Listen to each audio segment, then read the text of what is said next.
Здраво, дички, и добре дојдовте во уште едно специјално Дома со Леа видео. Ова видео е специјално бидејќи оваа недела каналот Дома со Леа полни 1 година.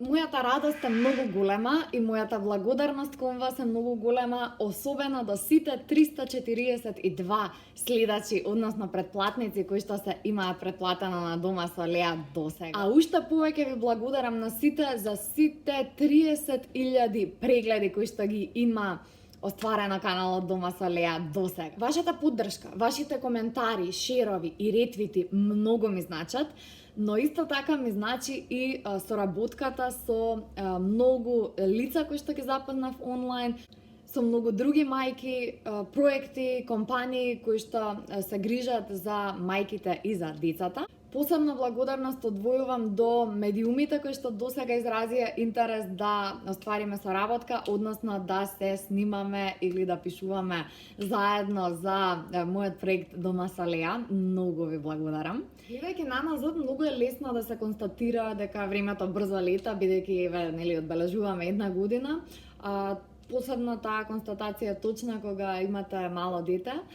Но всушност каналот Дома со Леа и сиот труд кој што го имам вложено ми помага да се чувствувам токму спротивно во овој момент, бидејќи после 55 објавени видеа, всушност немам чувство дека времето многу брзо поминало, него точно знам каде поминало времето и како.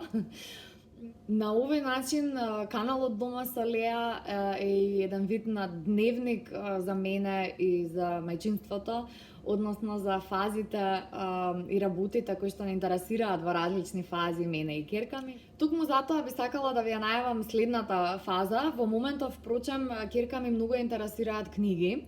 Нормално книги за деца на нејзина возраст. Таа овој месец ќе наполни 16 месеци. Поентата на овие книги е децата да го збогатат својот фонд на зборови и да ја стекнат навиката на читање.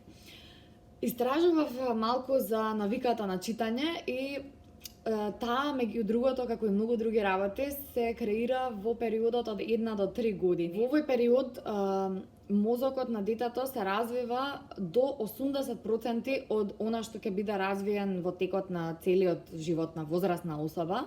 Затоа овој период е многу важен. И некаде се сретнав со податокот дека доколку на деца од предшколска возраст им читаме по 5 книги во денот, нормално станува збор за сликовници, за детски книги, нели, со мала содржина на текст, дека овие деца кои ќе тргнат на училиште ќе бидат во предност со над 1.000.000 слушнати зборови.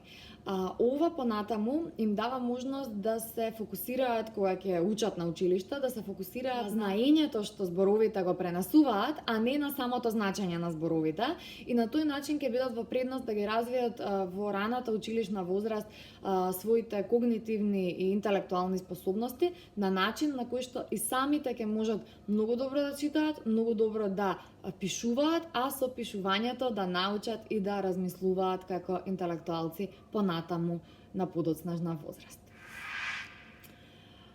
Од тој аспект, читањето книги на деца е незаменливо. И мојата мисија во овој период е да ги најдам сите авторски книги кои што не се полни со познати приказни, кои што не се веќе познати, нели? Да ги најдам сите вакви на македонски јазик. Едно дете нема потреба да ја чита истата приказна во 2 различни верзии или во 2 различни книги. Спротивно на тоа, на родителот кој што му ги чита приказните на детето, повторувањето на едни исти приказни кои што се повторуваат уште од нашето детство, може да ви дојде до овде. Во таа смисла сакам да ја освежам нашата библиотека и ве молам, дајте ми добри препораки. Значи, сите оние кои што се, да кажеме, нови приказни, ве молам, споделете ги нивните имиња, автори, издавачки куќи, бидејќи на вистина сакам да дојдам до вакви книги. Не ме разбирајте погрешно, сите приказни за принцези се одлични и сите басни се одлични, многу поучни, но ќе видите многу верзии на Црвенкапа, на Пепелашка, на Снежана и 7 џуџиња, на Бамби, на ред други приказни басни кои што се многу фини, меѓутоа ги има во изобилство и истите се повторуваат многу.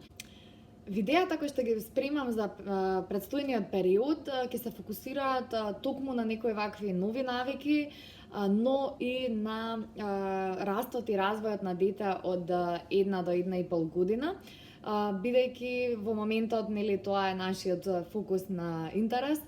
Ви благодарам многу на вниманието и ви посакувам прекрасна септемвриска недела со вашите најмили. Поздрав до следното видео!